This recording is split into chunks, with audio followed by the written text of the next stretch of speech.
Hi there, you guys. I'm JLee Thompson, owner and broker of Texel Real Estate. And in this video, we're going to go ahead and go over the 1 to 4 residential contract for resale. Now, this is a contract that is strictly for the resale of houses. This isn't a condo contract. It's not meant for anything other than a resale property. Not multi-family, no condos or anything like that. You would have a totally different contract for those things. So today it's going to be a step-by-step through all the paragraphs of the TREC contract.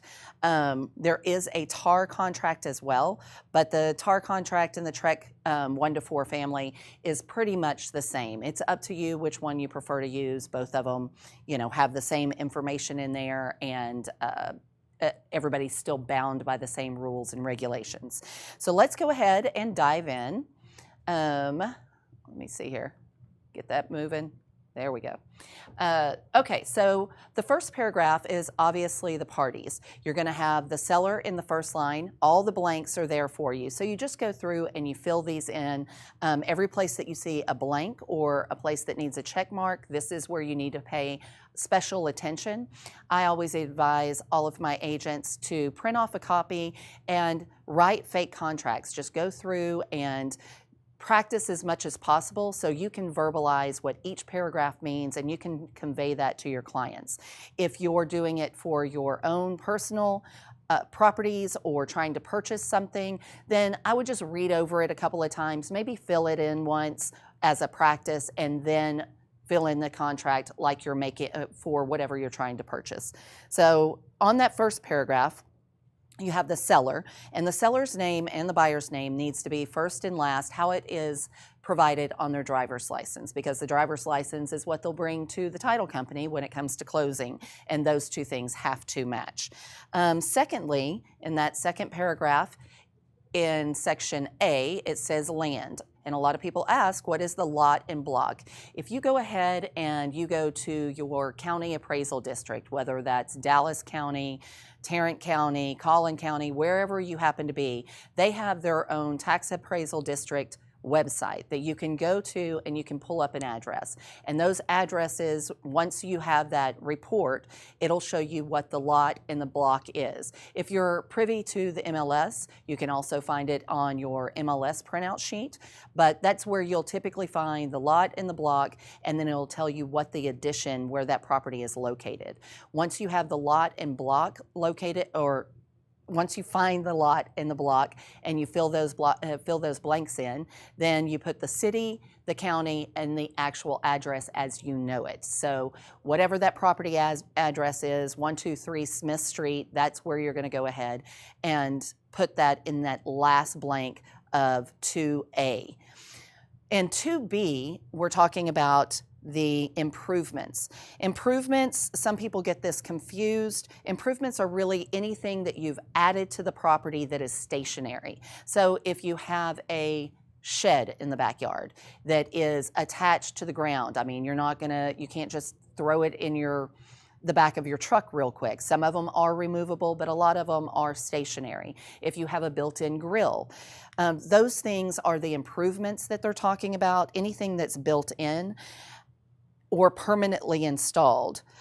Now this, as you see here, I've put in a chandelier, the grill, and then the TV. As times have gone on, you just used to have the TV that was plugged in, and you knew it was going with you. Now that we have a lot of people with wall mount TVs, these are attached to the house. You have the wall mount that's attached to the house and the TV that's attached to the wall mount. Even though it's assumed that the TV will be going with the sellers, you want to include, as we go down to section 2D, which I'll show here in a second, want to include that in the exclusions. And then also find out from your seller, or if you are the seller, you need to think about that wall mount itself. Are you taking that off the wall, or are you leaving that there for the next buyer?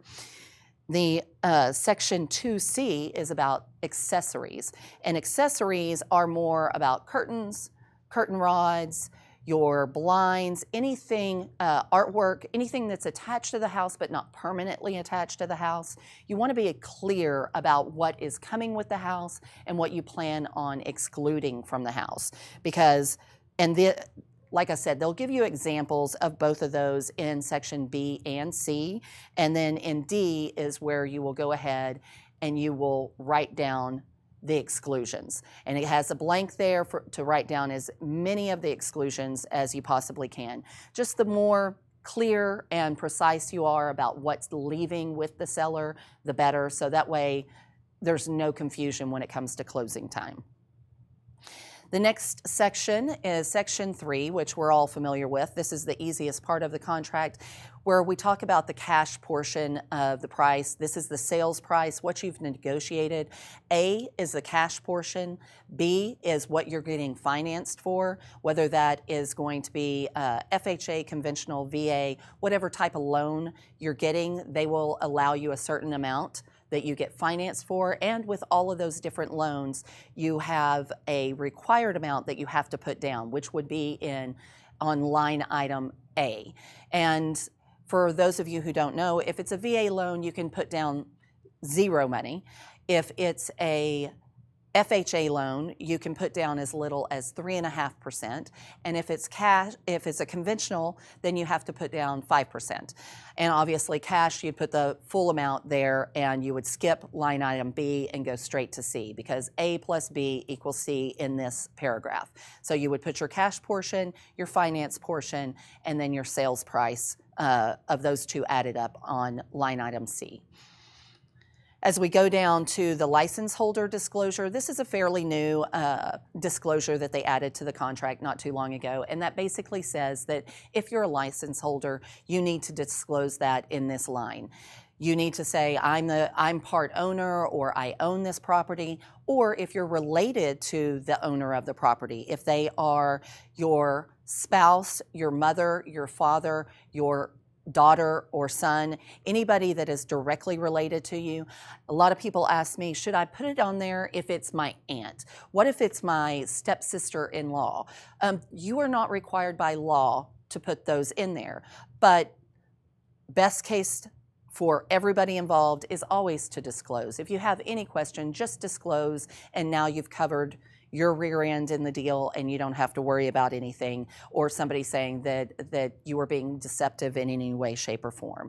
So this is where you would go ahead and disclose whose property it is and if you're a part of it, and if there's anybody that's a license holder that's a part of it, a 10% or more ownership in that property.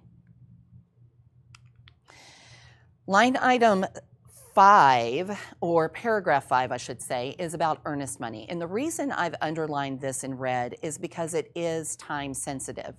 Earnest money is not required in Texas, but it is most of the time expected. I've never done a transaction, when you're talking about a typical retail transaction, I've never done a retail transaction that did not have earnest money involved. And so earnest money is required to be delivered within 3 days after the effective day of the contract. So what this means exactly is, let's say the effective day of the contract is the 15th, you start counting the 3 days on the 16th. So it would be 16th, 17th, 18th.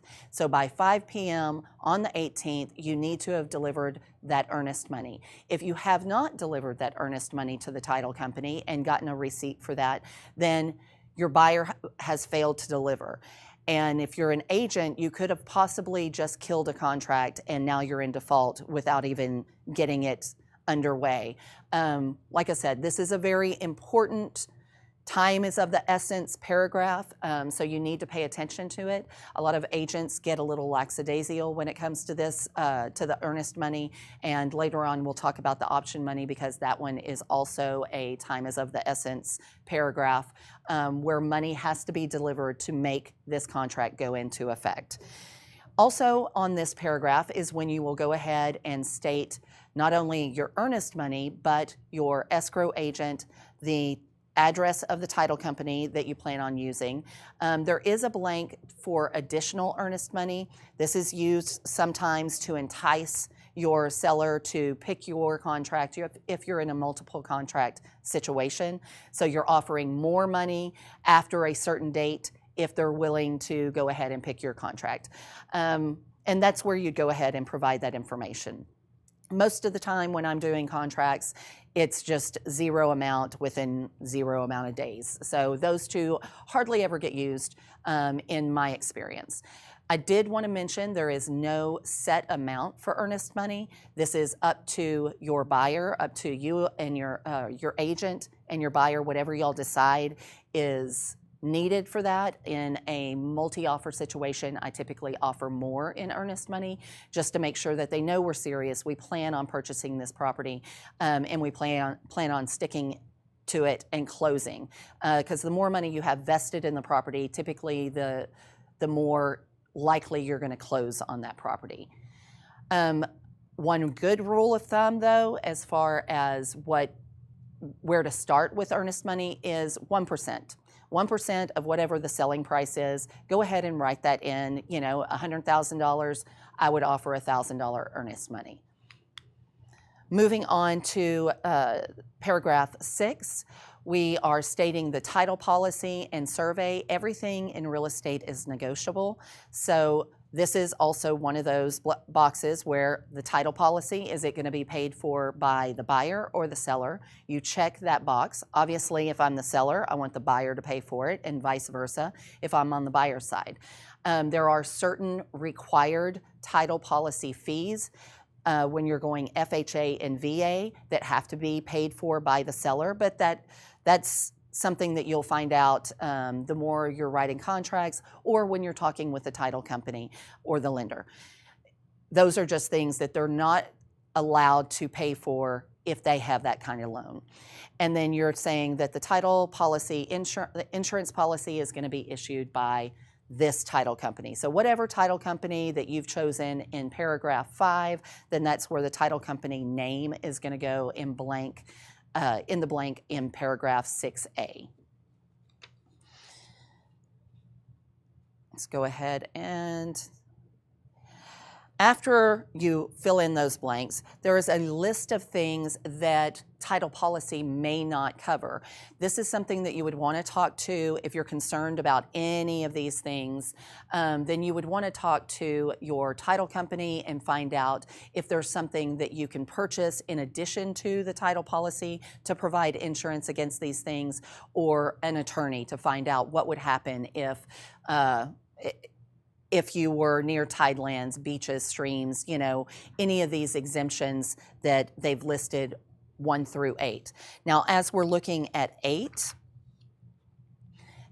is, you'll see there's check boxes there to where the title policy can be amended if there is a discretion in the shortages or the overages of that survey. And you can go ahead and check that yes, you would like it to be amended, or no, you would not. Typically, I say no, I would not when I'm writing up a contract, only because whenever I'm dealing with properties that are inner city that have been sold over and over and over again, we're talking about properties that don't change much. You know, your property lines are your property lines. There may be a slight difference just because somebody put up a new fence, so now it's 2 inches over the property line into somebody else's. That's not worth changing your surveys and your border lines or anything like that. It's not worth the money, in my opinion. The more you get out into the rural areas, then there may be some encumbrances that you would want to go ahead and amend your surveys for that sort of thing. So it just depends on where you are. Obviously, talk to your attorney, talk to your agent. Every scenario is a little bit different than the next. So just take a look at that, and then between you and your agent and your attorney, you can decide which way you want to go. In section B, it gives you a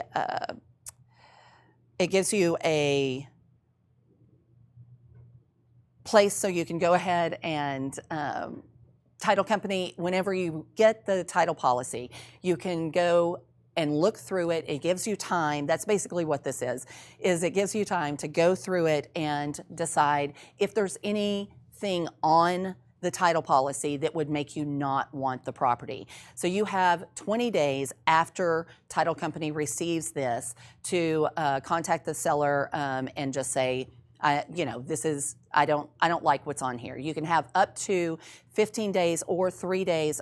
It can be extended up to 15 days or 3 days before closing. The buyer is allowed to terminate the contract if the commitment and exception documents are not timely received.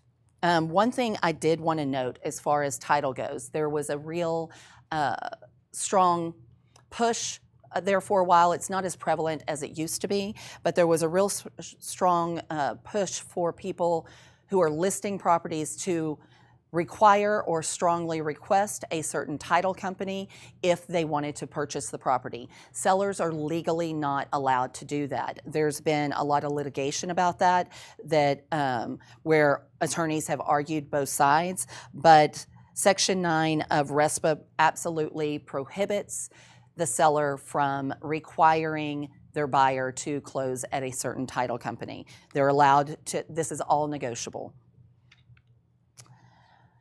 In Section C, you will see the survey, and there's 3 options on the survey, and you have to pick one. So the first one, it says the seller shall furnish the existing survey to a buyer, and if the survey is not approved, then the seller will obtain a new one no later than 3 days prior to closing date. Then it indicates whether or not it'll be at the seller or buyer's expense. This again is negotiable. It's a negotiating point every time you submit a contract. If they already have a survey and it's fairly new, then most likely there's not going to be any issues. So if they have a survey, I typically check one, and then depending on which side I represent, then I decide whether or not I'm trying to negotiate for the seller to pay for it or for the buyer to pay for it. In Section 2, it's at the buyer's expense. They will provide the survey, and 3, that the seller at the seller's expense will provide the survey. D is for objections. So these objections is where, this is a paragraph where the buyer, when you first see the property and they see that maybe there's a conflict or maybe there might be an issue, this is where you would put that if it's a stipulation that I only want this property as long as that dead tree in the front yard gets removed, or I only want this property as long as my RV will fit in that oversized driveway. Those are things that you would put there, and you would find out once you are under contract if those things are going to happen. There is a cure period that was recently added to this section, and it provides a specific time or period by which the buyer must notify the seller that the buyer will terminate or waive objections if the objections are not cured within that cure period. Paragraph E, we're going to goes over the title notices. This is a statement that's required disclosure of all license holders by JLee, and it just goes through.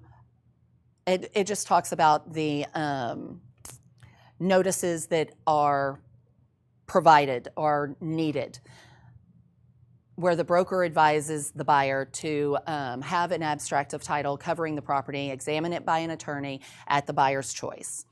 The membership in the Property Owners Association. So you need to find out whether or not this property is under an HOA. If the property is under the HOA, then you go ahead and check yes. If it is not, then obviously you check that box.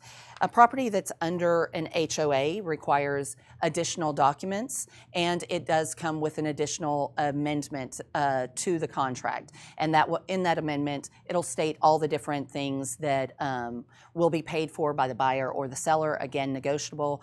And you should read through all of these 2 paragraphs, kind of notifying you of what that would look like. And Section 3 is about Section 6E3 is about the statutory tax districts. The financial status must be revealed to the buyer prior to the final execution of contract. In Section 6E4, they talk about the tidewaters. Not many of us up here in this area that in the DFW area where I'm at have to worry about this, but this is where it states that buyers are put on notice that their lots and boundaries can change, and the public does have an easement to the beach.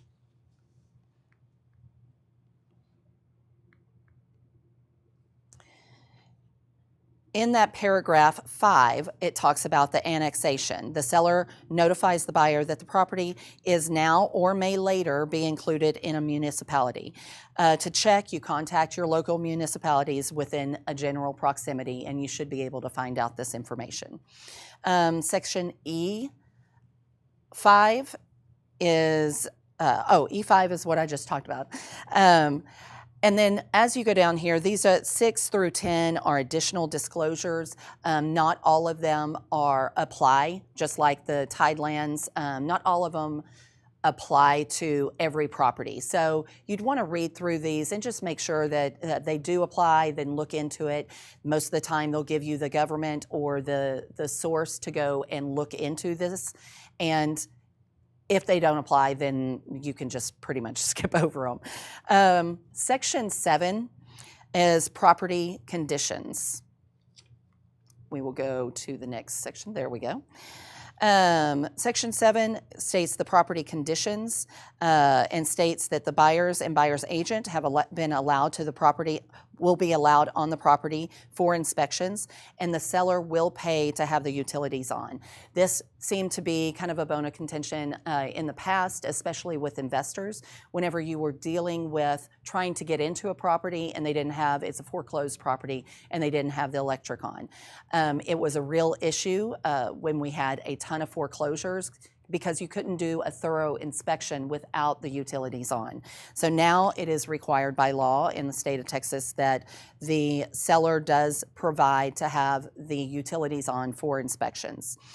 In 7B, the seller's disclosure notice must be provided to the buyer if required. And we'll go over the people who are required. There's also another video that talks about the seller's disclosure and goes through them step by step in more detail. But the buyer, it has several boxes that you need to check, and I've also underlined in red, but there's 3 different boxes that you can check for the seller's disclosure. 1 is you've received it, the buyer's received it. 2 is the buyer has not received it, but within such and such amount of days after the effective date of the contract, they will receive it. If they don't receive it during that time, and the buyer can terminate, let's say, this is a real tricky part, and a lot of people don't pay attention to this little section of the contract. But if they receive the contract or receive the seller's disclosure notice and you're already in contract and you've gone through your option period and maybe they're starting to get cold feet, then they finally receive the seller's disclosure notice. Well, they still have 7 days after receipt of that seller's disclosure notice where they can terminate for any reason.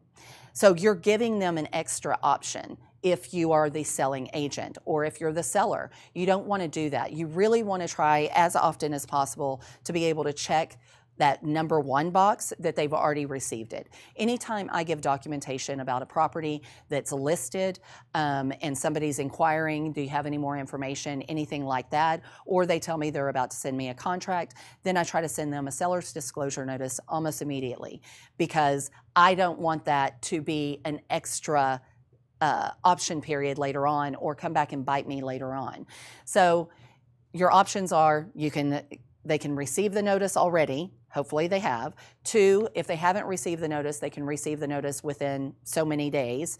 And 3 is that the seller is not required to furnish a notice under the Texas Property Code. Well, just so you know, there's 11 exemptions, and I'll go over those right here. And you can see them listed 1 through 11, but there are very few exemptions to providing the seller's disclosure notice. 1 is the court order foreclosure. 2, trustee in a bankruptcy. 3, a spouse to a spouse, children or grandchildren. 4 is a co-owner to co-owner. 5 is resale of property a lender acquired through foreclosure. 6 is the value of the dwelling doesn't exceed 5% of the total purchase price. This would be like a really huge piece of land with a tiny little house on it, so it doesn't really, it doesn't have as much value as the actual land lot does. 7 is a deed in lieu of foreclosure. 8 is by will, executors, guardianship, or trust. 9 is between divorcing spouses. 10 is a new home sales, and 11 from government agencies. So as you can see, most, none of these say investor. So just remember that, because I've heard it time and time again and had to educate my investors that there is no, they are not exempt from the seller's disclosure. It's kind of a pain, but there is a shorter version that you can use as an investor.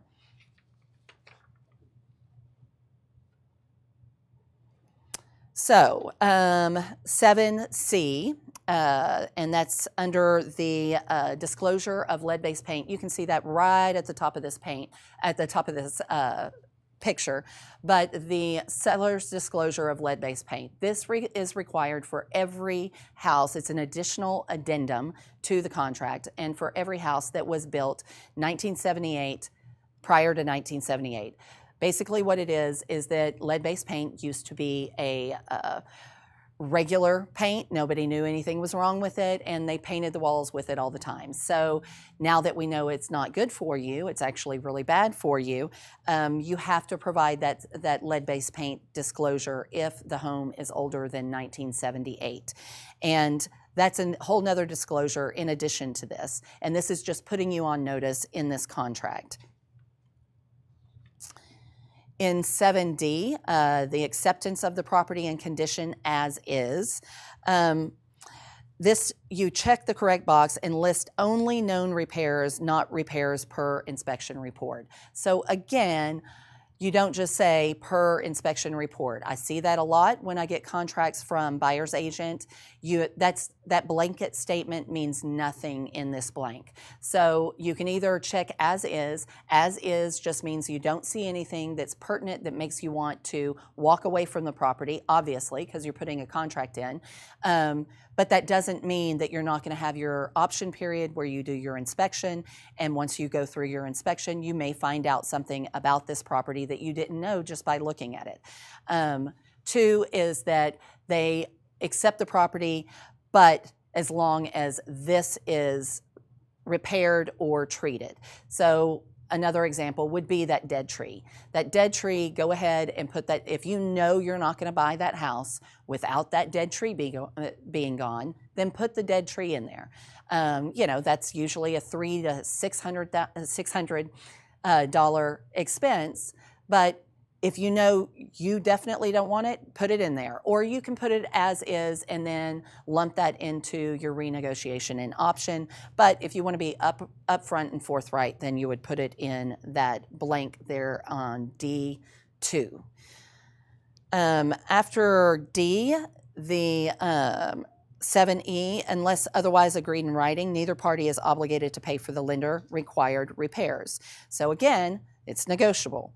If the cost exceeds more than 5% of the sales, the buyer may terminate. So lender required repairs usually come with a VA loan. They'll send out an inspector to the property, and they'll have a list of repairs, and those repairs have to be done prior to closing. They'll send out somebody to inspect the property again to make sure that those repairs have been done.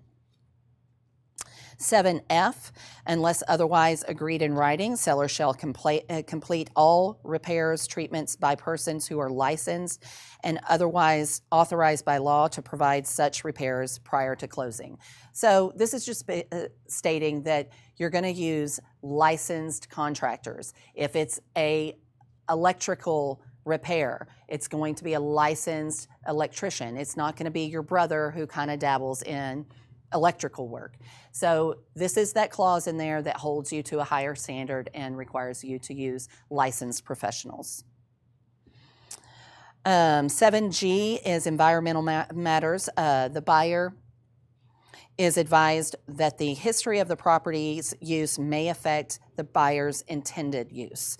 So that's something that you would dive into. You would, decide whether or not there was toxic dumping on the back half of this, this acreage.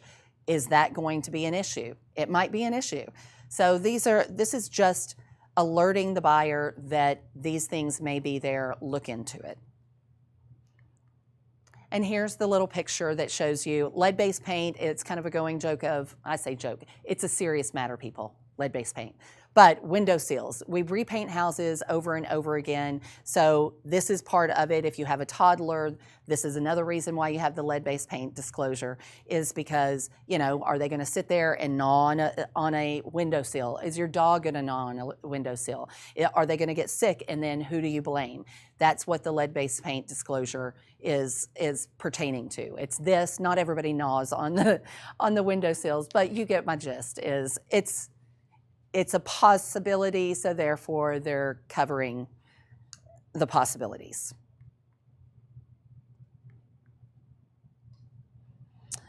So as we go to 7H, this is where you would go ahead and request a residential service contract. It's not required. The buyer can purchase it separately, but this is where a buyer would ask for the seller to provide a residential service contract. And the residential service contract is basically where a service company has said, the buyer's going to move in there, and if the dishwasher goes out tomorrow, for a trip fee of $75, since you've already paid for the contract, we'll send somebody out and they will repair it minus parts. So that they're not, a lot of buyers are super scared about purchasing the property, and then what if everything goes wrong tomorrow? So that gives the buyers some peace of mind. So especially when I'm working with first-time home buyers, I typically make sure that I'm putting in a residential service contract, not to exceed, it depends on the size of the house, whether or not you have a pool and a sprinkler system. There's a lot of caveats in there, but once you've been doing it for a while, if it's a smaller home for a first-time home buyer, then I typically put in there not to exceed $500, because $500 will cover a single-family home of about 1,500 square feet, no pool, no sprinkler system.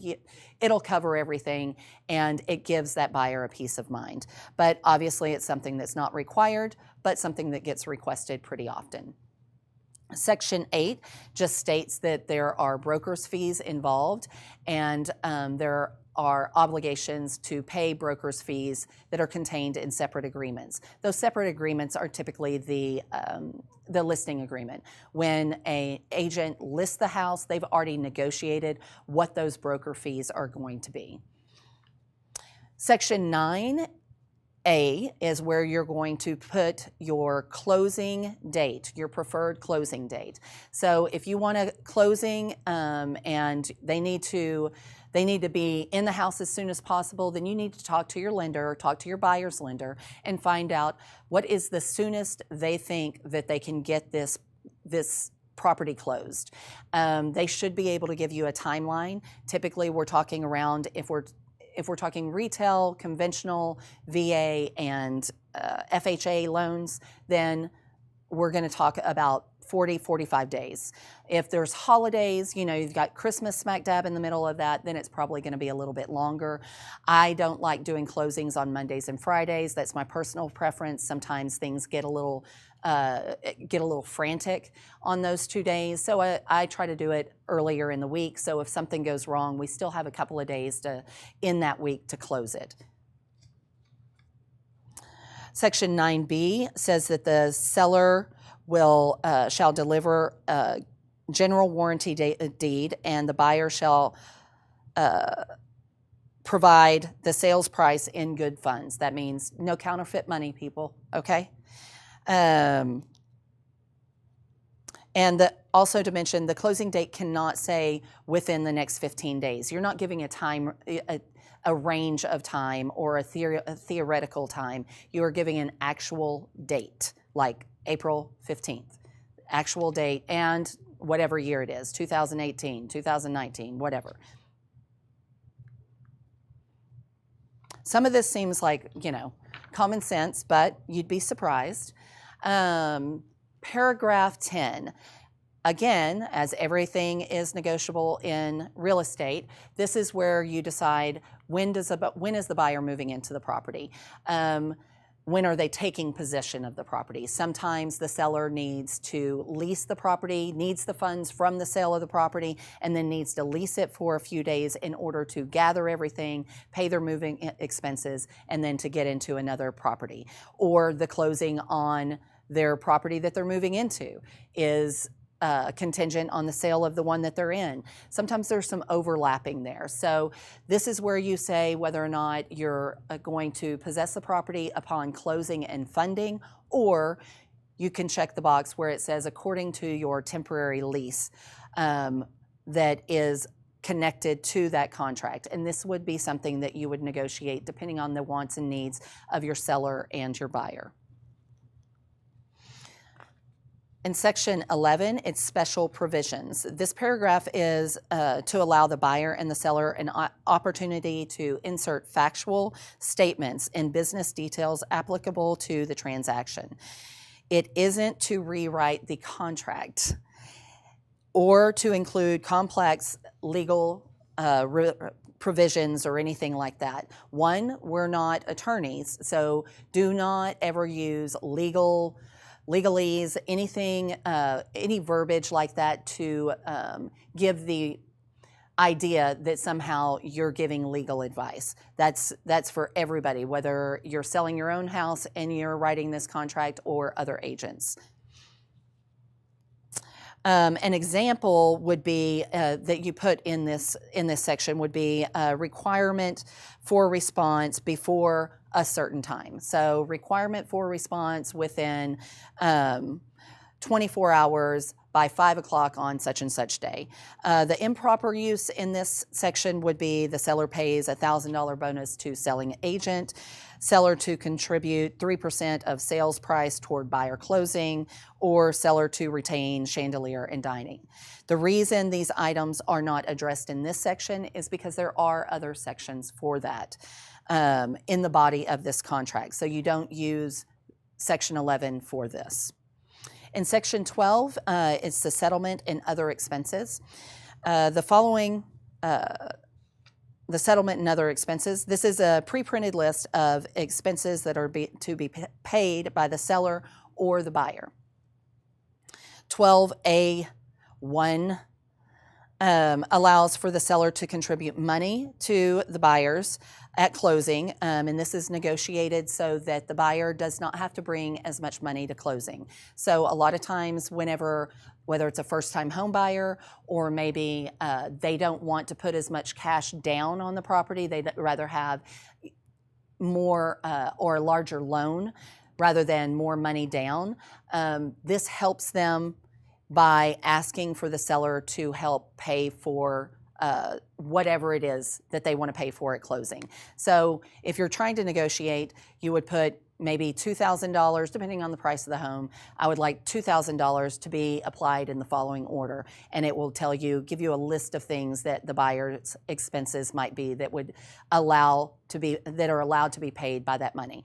This allows the buyer to retain money so that maybe the house needs a lot of work and they know they're going to need that cash to, when they move into the property, they're going to need that cash to repaint, put new flooring in, all kinds of stuff. Whatever the purpose, it is there for negotiation and to help your buyer. And if the seller is open to it, it is definitely a help to the buyer.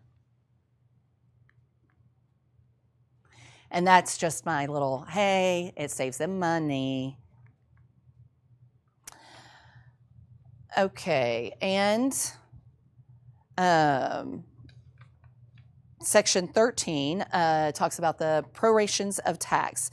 Interest, maintenance fee, assessment fees, dues, rents will all be prorated through the closing date. So that means if you're the seller, your taxes, you're only paying the taxes through that prorated date. So if you're closing on the 17th of April, then that's when your taxes for that year stop, and that's when the buyer will start picking up the taxes. They will pick up the taxes for the 18th. going forward. So everything is prorated, and it'll be deducted and finalized there on the HUD whenever you go to closing. It'll be a line item that your title, your escrow agent, not your escrow agent, your closing agent at title will walk you through. 14, casualty loss. There are 3 options listed for principals in the property if the property is damaged or destroyed. The buyer can terminate, the buyer may extend the time to repair, and the buyer may accept the property and assignment of insurance proceeds. So let's say you are buying the property, you're under contract, you're 3 days away from closing, and there's a giant hailstorm. Now that roof is damaged. It's completely totaled. It's a $10,000 roof. Those are the 3 options that can happen. So the buyer can terminate immediately, that y'all can extend your closing and you can fix the roof, or you can go ahead and close and whatever proceeds get given to the buyer, and the buyer can fix it after you have closed the property. And that one's a little tricky as far as an example goes, because the insurance company that the buyer has taken on is going to have to be okay with that as well, because they are insuring that property after 3 days after that hailstorm. They do not want to have to pay for that roof. It was insured by somebody else. So it can get a little bit tricky, but those are your options should something happen.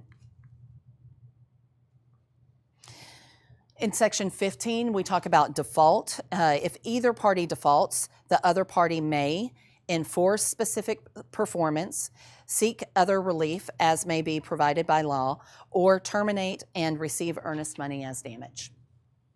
16 states that in the state of Texas, we encourage everybody to mediate. The mediation parties can still seek relief from the court after mediation, but your first step is always to mediate. 17 is attorney's fees. The prevailing party may recover reasonable attorney's fees and all costs incurred by the lawsuit. 18 is the escrow. If one party makes a written demand for earnest money, the demand notice will be given to the other party. If no written objection is received within 15 days, the escrow agent may disperse that money, less any fees.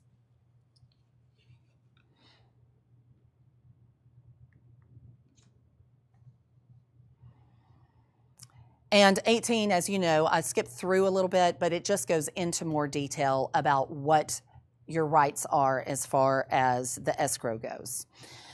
In 19 is representations. Representations is a statement of fact or opinion made to induce the buyer to buy. Example, contractors did work and wasn't paid. They put a lien on the house, seller doesn't disclose. If the seller's conduct is discovered on or prior to closing, the buyer may terminate. So these are things that can be discovered along the way. It's just stating that, and it's also stating that the buyer can get out and terminate if these things are discovered and the seller wasn't being upfront and honest throughout the thing, or it's also stating that after the fact, there are repercussions. They can come back to the seller for these things. Section 20 is the federal tax requirements. If a seller is a foreign person, the IRS requires the buyer to withhold from proceeds a sufficient amount to comply with tax laws. So that's something that gets discovered again at title. It would definitely be a line item and a discussion had before closing. The notices is 3 ways to deliver notice. You can do mail, you can do hand delivered, or you can transmit via fax or electronically. A broker can use their own address as well. So in this one, you just basically want to make sure that all notices get to the buyer and seller. If you're representing the buyer or the seller and you put in your address, then make sure that you're conveying all of that, whether it's the title commitment and you got it, you just received it, but they didn't put down their email address and the title company doesn't have their contact information. Make sure you pass on all that information if you're going to be the person that's in charge of receiving everything. I know that I'm going to be included in all communication, and I stay on top of my title and my lenders whenever I'm in the middle of a transaction. So I typically don't put my name here. I make sure that it's the buyer or the seller, whoever I'm representing.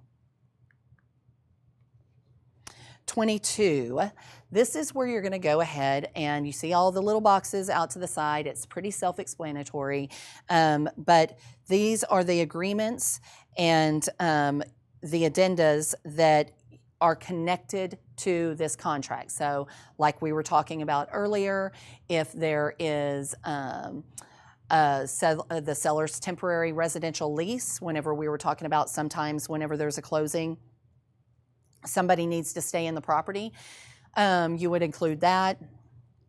Lead-based paint is also on this one. If there's something that is not listed that you have attached, or there's an addendum that was written up by an attorney, that's where you would check other and just list what that document is.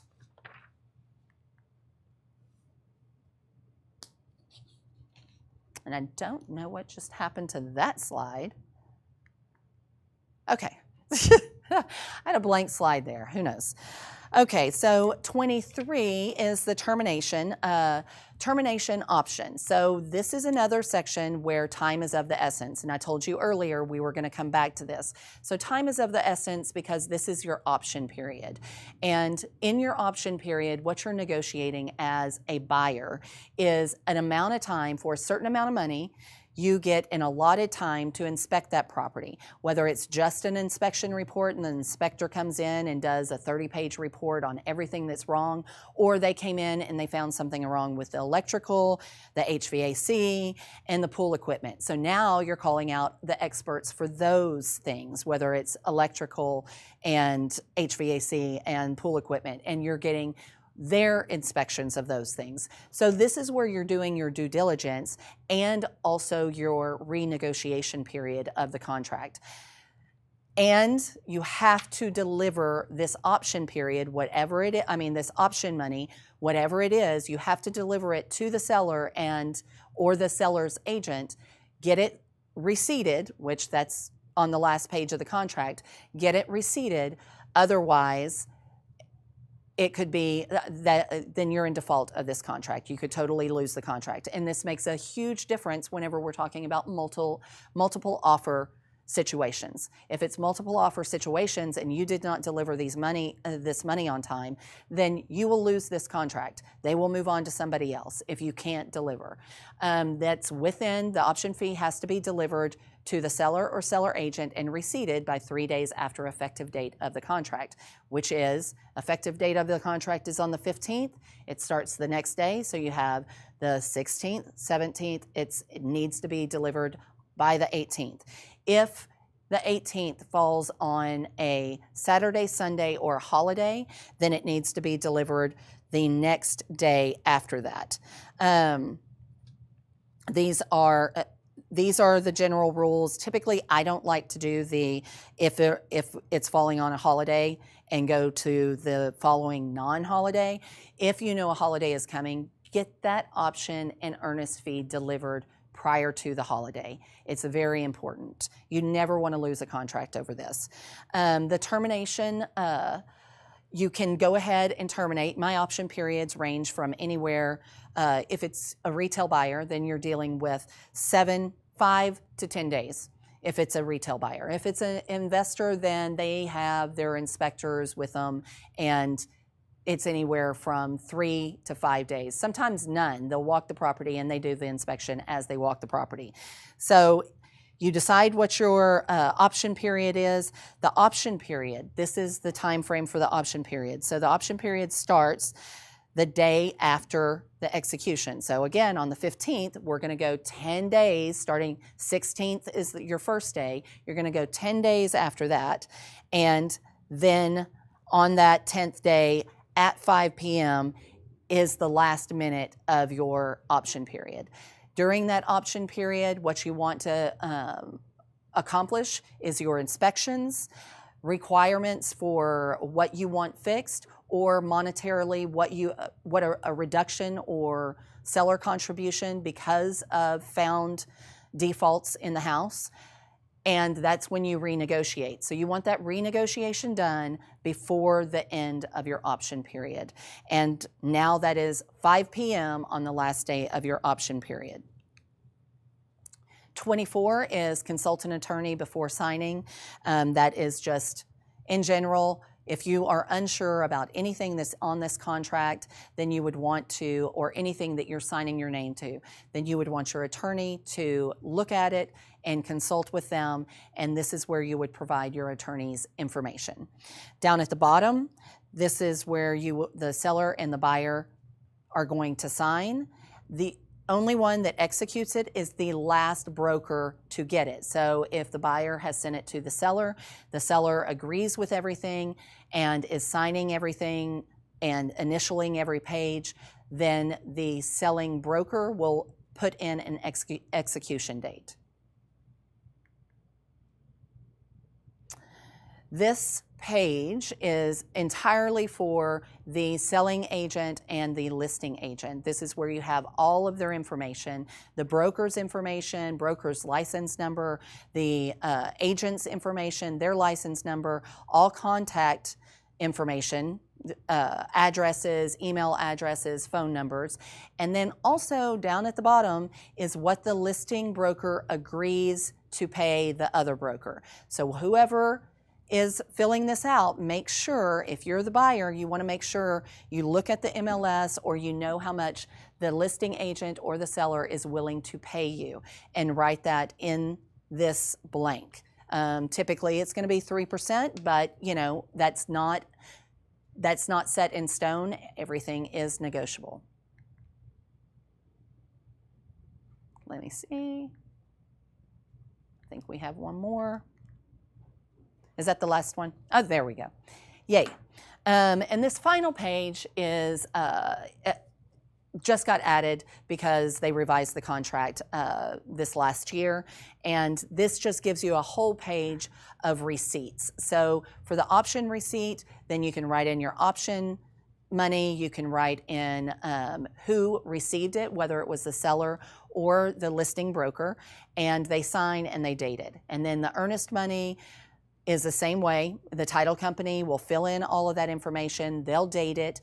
You want to go ahead just to do your due diligence. I always take a picture or do a photocopy of the checks, the earnest money, and the option fee. So I have those for my own records. If there's ever anything lost, or they can't find it, or they said they never received it, then not only do you have the receipt with everybody's signature, you also have a copy of the checks.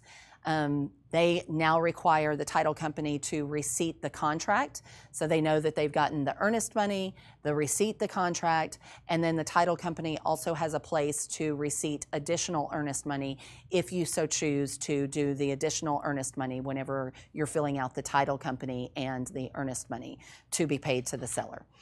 And that's basically it. That's your 1 to 4 family contract for resale. And if you have any questions or anything, or just want to talk through it, you can reach me at Texel Real Estate, or you can contact somebody on Propelio. Hope that's been helpful, and have a great day. See you at the next one.